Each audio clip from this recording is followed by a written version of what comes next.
So, while I was dead,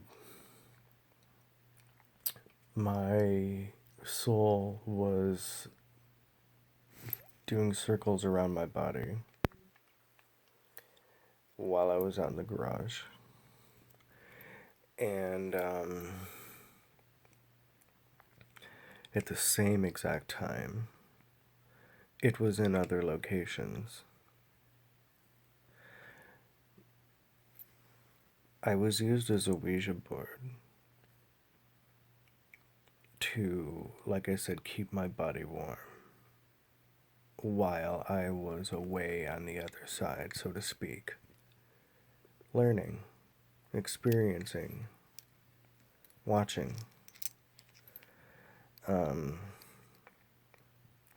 I will say that while in the hospital, the spirits that were keeping my body warm communicated with family and doctors, nurses, staff, all that. And I was standing, so to speak, I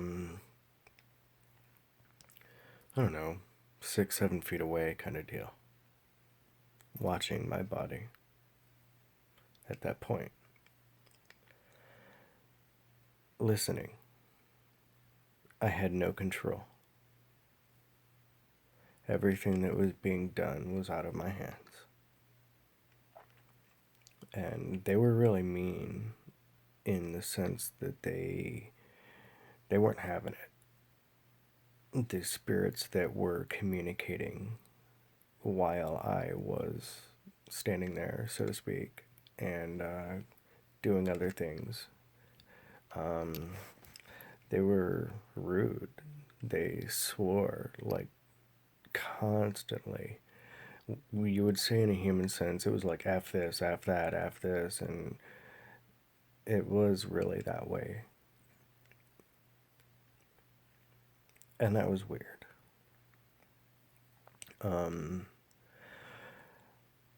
I was also, like I had said, being shown things, and more or less, you'd say, in a human sense, like telepathically being spoken to.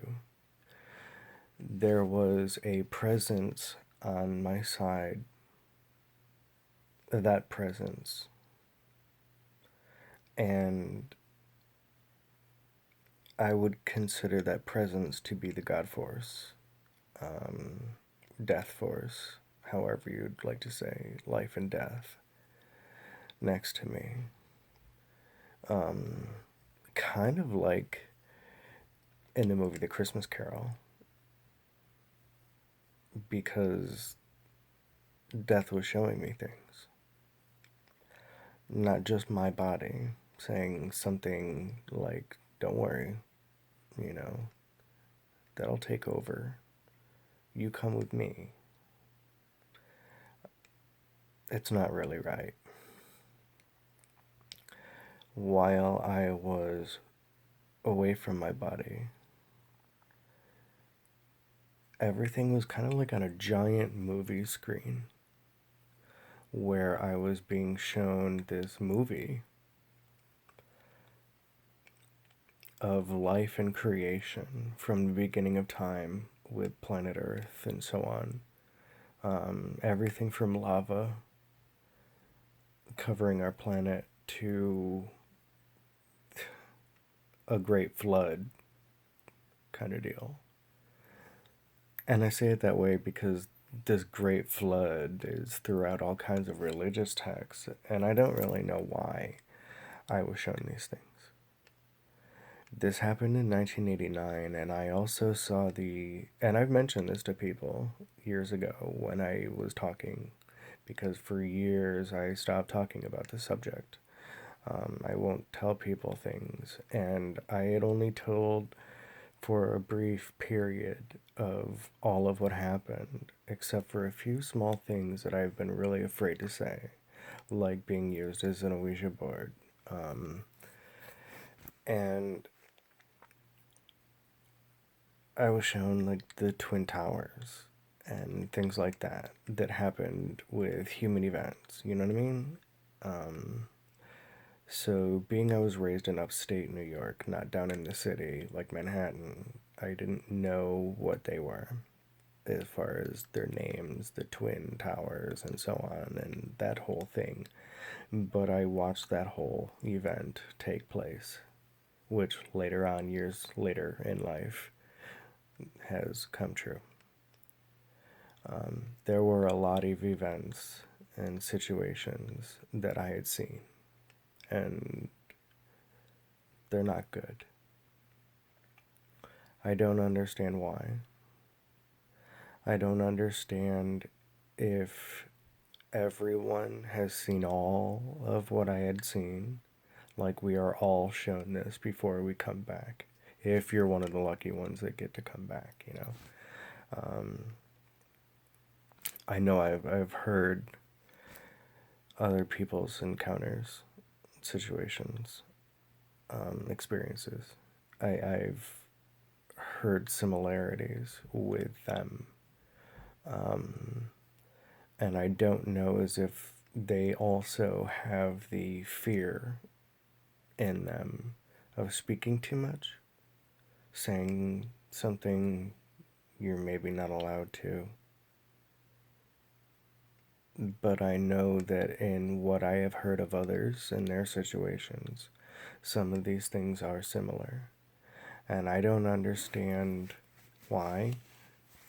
And maybe somebody else in this situation of coming back to life from death would be able to help clarify things for me, um, and give me insights into our experiences to help me better understand my own personal experience. Because even to this day, I don't understand everything, but I remember every single detail there is of detail of detail. Right down to the tiniest little detail, you know what I mean? Um, I remember everything. I'll never be able to forget that. And I say that because all of these years later, I cannot forget. I'm not sure if everything that I had been shown and more or less like telepathically communicated to and felt, because there's no actual human words, there's no conversing other than what you feel and gain basically telepathically from the source that is right next to you, showing you what happened with the world and people and events. But I watched it on this giant screen in the middle of a void. And my body was in the hospital being used as a Ouija board and going back and forth, watching all of the situations throughout my body and what I was being shown and learning. Um, so that was really cool and really weird. And I don't know if anyone else has had that experience where their soul was in multiple locations dealing with multiple things at the same time while surrounding their body, you know, and being shown, like, don't worry, it's okay. They're going to take over and keep it warm. You just come with me. I got something to show you. Um, my whole family talked to me all about what they had said to them. And I had to learn of what was said when I wasn't present near my body watching happen. Um,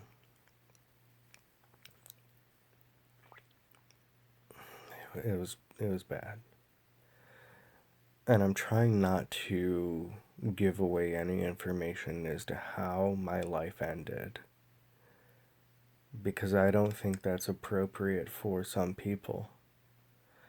because, like I'd said, with the way that it happened, I've lost some friends along the way because they took that as in that's how I'm gonna do it, and have gone on to do that.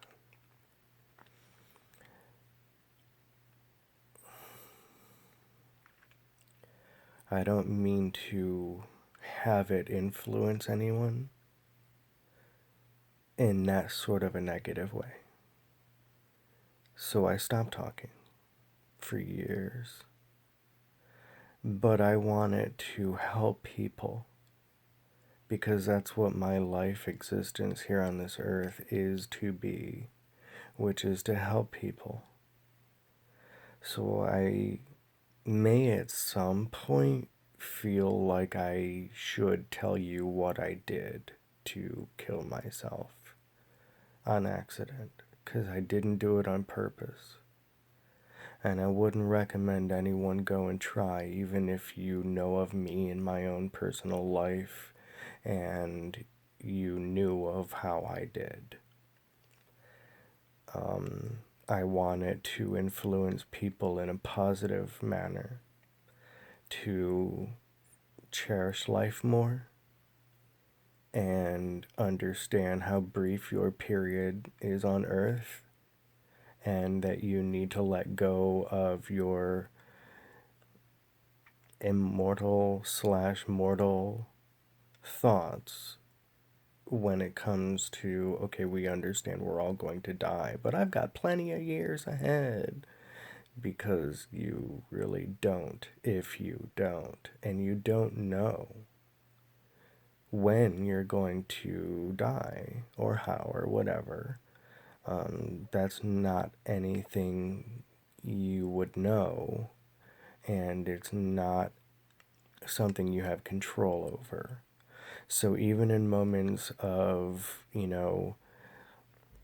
a death where it's before their time, you know what I mean? That's all a human phrase. Because things like, cancers and, car accidents and suicides or whatever, ODs, whether it be accident or by on purpose, um, your time is your time, and you don't know that. And however you step out, so to speak, is, I don't want to say predestined, because I do, in a sense, believe that your entire existence is written before you even enter Earth as a baby. Um, I do believe in reincarnation. I don't know as if I did beforehand in 1989, but with everything that happened, I understand things about the Earth and humans a little more than I would have otherwise. I also believe in karma and the butterfly effect. And I've had to ask myself, which I did, maybe a year, 2 or 3 or something like that ago, publicly online, asking like if I had to do it all over again, would I include that situation? And it took me time to answer, would I do this again? If you had to be asked by God or Shiva or your source or creator, whatever you want to call it, would you do everything all over again? Well, everything that I've done includes this situation of accidentally killing myself when I was a child. Would I do it all over again if I had to do it all over again? Every detail including this situation? For all of these years since, I have been mixed with my answer of no, I would not do that again. I don't ever want to do that again. At the same time, I would actually have to say yes, only in the fact of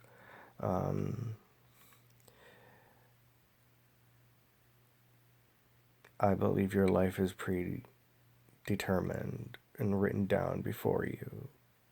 And to have the life that I have had being like a butterfly effect, like if I'd done something different that I didn't do, or like if I did something in this life, and would I do that again next life if I had to do it again, to relive and have these experiences and to learn and grow from them. Well, yeah, because I believe my life has turned out amazing, filled with experiences and meeting people, and I wouldn't want to jeopardize not having these experiences in my life and meeting these people along the way in my life. Like I just got out of an 11-year relationship, and what if I said, no, let's do something different? I wouldn't have had that 11-year relationship. I wouldn't have the 11 years of being in the entertainment industry and, things like that. So I really think I'm supposed to say, yes, I would do that all over again if I had to do it all over again. And at the same time, right, no, I would not. Um, when it comes to the things that I had been shown about creation of our planet and human errors, so to speak, like the Twin Towers coming down and everything, like I've said, I don't really understand why I was shown that. Like, if I'm supposed to educate people, I don't really know for sure. I have been really afraid of talking and saying everything, especially with being used as a Ouija board. And, um, it's scary, dude. And I don't really understand all of it because I was a child. And I've had friends go since, doing it the same way I did, and they didn't get to come back. And I don't know why I did. I'm not sure if I'm supposed to do something with my life, but you would think, and I've had people tell me, oh, well, you must have something really important that, God wants, in for your life. It wasn't your time, and all that. But it was, because I wouldn't have had that experience had I not been supposed to have that experience. So I'm still learning from it. And that happened all those years ago. And I'm slowly but surely realizing, even with manifestations before me, that all of my thoughts and words and emotions and everything, I can look back on my life and see where that began. Like, say, if I were to become an actor, I can see where, growing up as a child, my things that I, said or done, or, little things manifesting along the way, like that. Um, so here we are at almost 20 on this one. And I'll cut this short in a moment, and maybe even do another part to it. I don't want to make too many parts because I want everyone to view all of them. And I was afraid that if I had posted one long video talking about it, that maybe people wouldn't really listen to everything and just stop and, I'll go back to it later. I got this to do or that. So I figured by keeping it, a little short, everyone would be able to have a better chance in watching all of this and, hearing the story. So I'm going to close off on this particular part 3, and we'll go from there. If there's anyone that's ever had an experience, maybe you can help educate me as to understanding some things about my experience and why, and maybe I can help with the, understanding for you why. We're supposed to help each other. And those of us who have died before, we're in a very small, small group. We're in a club. And there's only a few people on this planet that have been dead and come back. And with myself being one of them for the length of time, mine was a situation that was June 26th and 27th of 1989. And that was creepy. It lasted for too long. I was told by doctors standing all around the bed, you're not supposed to be here. Medically, scientifically, your body should not be alive. You are not supposed to survive with being dead that long. And you are not supposed to come back after being dead that long. And I have been written in the Albany Medical Center in upstate New York as a miracle because of what I had done to myself on accident. Now on to the next part. Namaste, babies.